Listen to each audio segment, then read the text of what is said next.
6 years of RV life. I have been living on the road for 6 years in an RV, traveling by myself with my dog. Like many different phases of life, it has changed me, you know? I mean, a lot of people go through a lot of different things and a lot of different phases and come out the other side a different person. I know that 6 years of RV life have definitely changed me, and I'm gonna share with you today the 3 biggest ways I think my RV life has changed me and the way it might also change you if you're thinking about getting on the road. So let's get started. There ain't nobody gonna do it for you. Got to mind your own. All right, let's talk about the first way RV life has changed me. So this is a pretty big one for me. It has made me less self-conscious about how I look. This may have started before I moved into an RV with backpacking and getting closer to nature. It may also be part of age, but decades of my life, I could not go out of the house without a full made-up face, without my hair done. And this liberating part of my life is like, I just don't care anymore. And I do think a lot of that has to do with age, but it also just has to do with a freer lifestyle, living closer to nature, realizing that a lot of the things like my bright red hair out of a box didn't match my surroundings anymore. I felt that when I hiked the John Muir Trail. I see pictures and me on top of Mount Whitney, and I have this bright red hair that just doesn't match. It's incongruent. It doesn't match the life that I wanted to live. It didn't match the top of Mount Whitney. And that has definitely become a part of who I am in this life. I am just not as self-conscious about my body. You know, yes, I have gained weight, and yes, I've got more wrinkles. I've been living on the road for 6 years. I don't spend a fortune on anti-aging creams and lotions and all the stuff I used to do, the gym and the acupuncturist and all the money I used to spend just on appearance, right? And I don't worry about that anymore. I am who I am. This is who I am. I'm a 50, almost 55-year-old woman living close to nature. I've got wrinkles. I'm overweight. I'm postmenopausal. That's just who I am. And I'm okay with that. And that has been one of the biggest gifts, I think, of RV life. And that started pretty quickly. I remember within my first month of being on the road and going into therapy, and I'm like, yeah, I kind of feel like, you know, a bum going into Walmart, you know, and not showered. You know, I don't shower hardly ever anymore. I bathe, you know, and I wash up, but I don't shower. I used to shower every day, twice a day sometimes, you know. And so a lot of these things that you just learn to let go, and it really is about just being one with your environment. My environment's not clean. My environment can be smelly sometimes, you know, dead animals rotting in the bushes, the dust is everywhere. I match my surroundings now, and I'm okay with that. It used to be, and all the time that I save, holy cow, I get up in the morning now, sometimes I wash my face. Not usually, it depends. I don't always wash my face. I brush my teeth, I drink my coffee, and I go out and I go for a walk. That's it, you know. I used to have to take a shower, do my hair, do my makeup, figure out what I was gonna wear, and that depended on how fat I felt that day, right? I mean, even when I was at my skinniest, which isn't skinny, I was still overweight, was like 150 pounds. I mean, I still had days, you know how it is, right? Especially women, you know, you feel fat, so I can't wear this today. I wanted to wear this, but I feel bloated, I feel fat, I don't wanna wear this. All the time and energy and money I put into my appearance. How liberating to not have to worry about that anymore. And I don't. I'm kind of coming out of that a little bit. The first few years on the road, I definitely took that to the fullest. I mean, I turned down the camera like right out of bed, bedhead and everything. I do take a little bit more care in my appearance these days. I don't know why. I don't know what that's about. And I always took more, well, at least the last few years. No. Yeah, I think like the first year on the road, I was super like, I don't care what I look like and I'm gonna look like a bum. That didn't really last very long, you know. I mean, I clean up and I do my nails, you know, clean the dirt out from under my nails and put on, I have city clothes, you know, errand clothes, so that when I'm going out in public, I have good clothes that don't have stains and stuff on them to go out in public, because that's just what we do as a normal civil society, right? But still, you know, it's not nearly the time and effort and money that it used to be into all the all the steps that I used to have to take into going out of the house, right? Now I just throw on my city clothes. It's like, oh, yeah, okay, whatever. There's no makeup, there's no hair. I wash up, you know, I do my sponge bath or whatever, and that's it. So it's definitely been liberating to just accept I am a natural human woman, 54 years old. I'm overweight. I've got wrinkles. I've got gray hair. Oh, I covered it up today. My braids are doing funny things.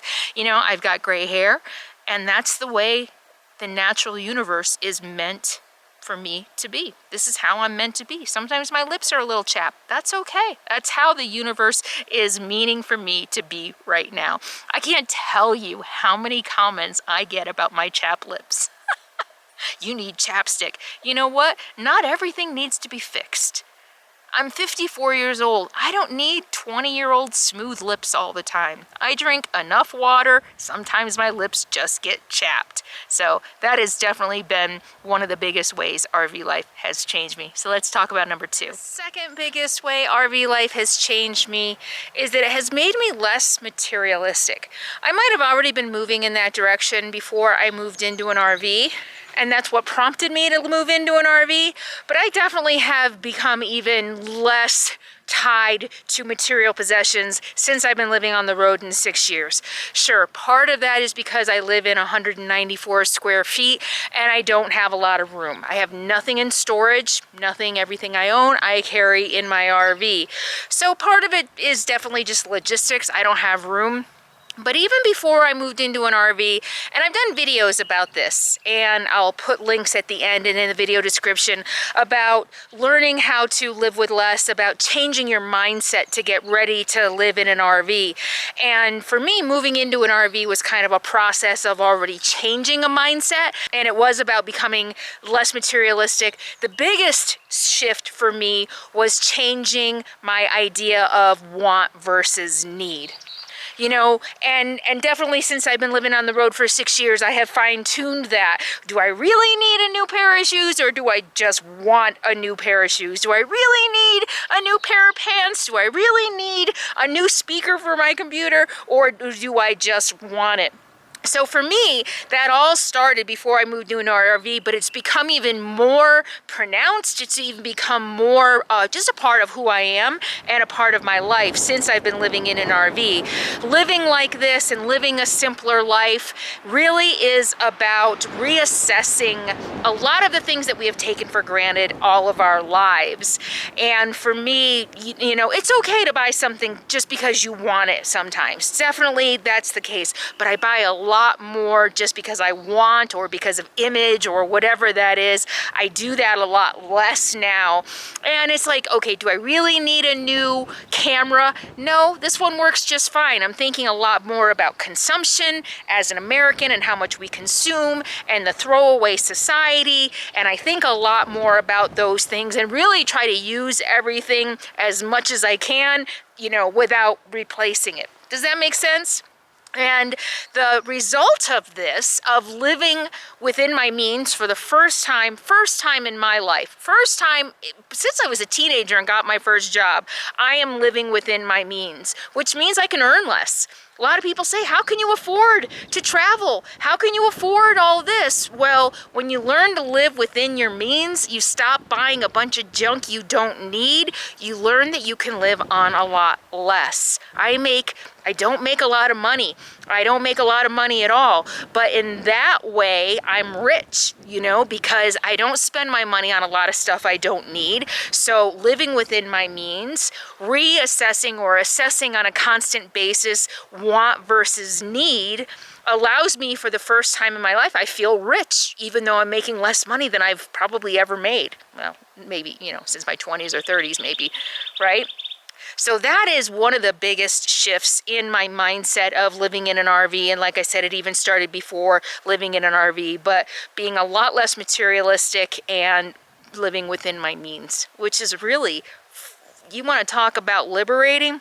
It's really, really liberating when you don't owe a bunch of money and you can live on a lot less. So let's get to number 3. And finally, the third way RV life has changed me over the last 6 years is that I think I have become more tolerant, if not more understanding. I have touched on this before. Spending most of my adult life in the San Francisco Bay Area, I thought I was tolerant. I thought I was tolerant because being part of a very mixed culture, a very mixed society, where I lived among and had friends of every race, every religion, every sexual orientation, pretty much every part of the world. I mean, throughout the couple decades that I lived in the San Francisco Bay Area, went to school in the San Francisco Bay Area, had careers in the San Francisco Bay Area, I literally probably have had acquaintances, if not friends, from almost every corner of the world, and like I said, every sexual orientation, color, religion. So I thought that made me tolerant. I thought that made me somebody who was accepting of other people and other cultures. Since I have been traveling around my own country for the last 6 years, I quickly realized that I was not tolerant of some people in my own country.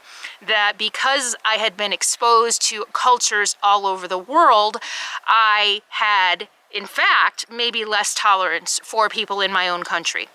And you know, this sounds a little harsh, I realize, and it may be even harsh on myself, but there was some judgment, you know, and before I started getting out and meeting people and sitting down and having conversations with people, I didn't understand them because I had not lived among them. And I'm talking about even people in Northern California. All of California is not the liberal bastion, is that the right word, that a lot of people think it is, but traveling to nearly every state now in the country, spending time in the South, in the Northeast, in Alaska, in the mid, you know, quote unquote flyover states in the middle of the country, you know, last year in Michigan. I mean, I've gotten to know some of you. I have definitely gotten to know some people who have very different opinions than me.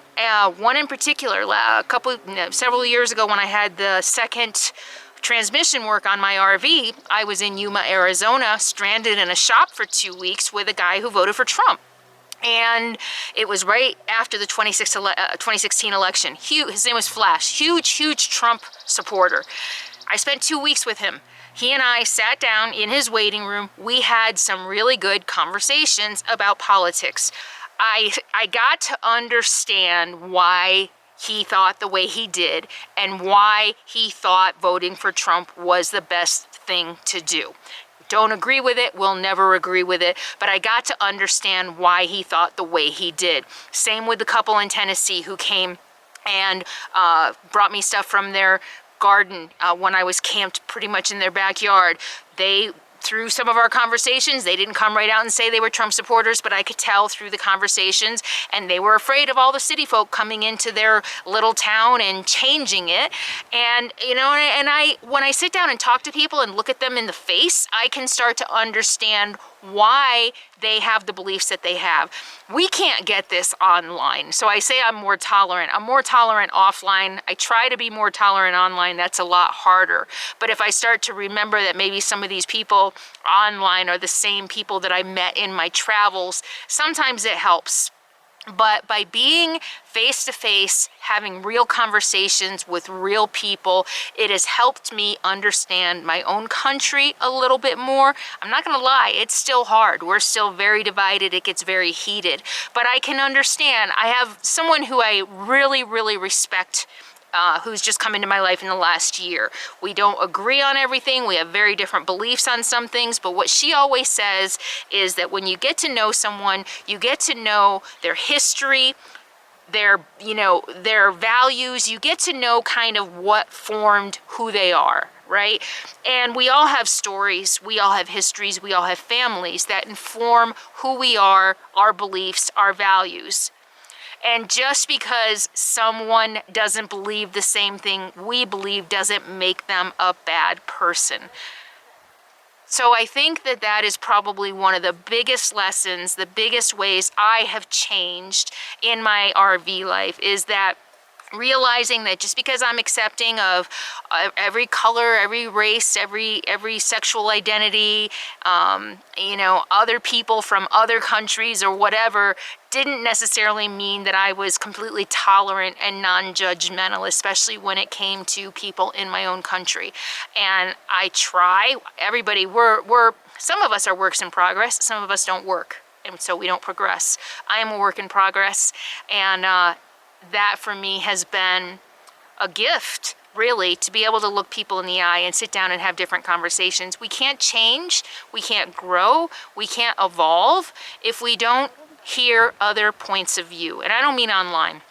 That doesn't count. Hearing other points of view online doesn't count. Online is poison. It's like a cesspool. You want to talk about a swamp.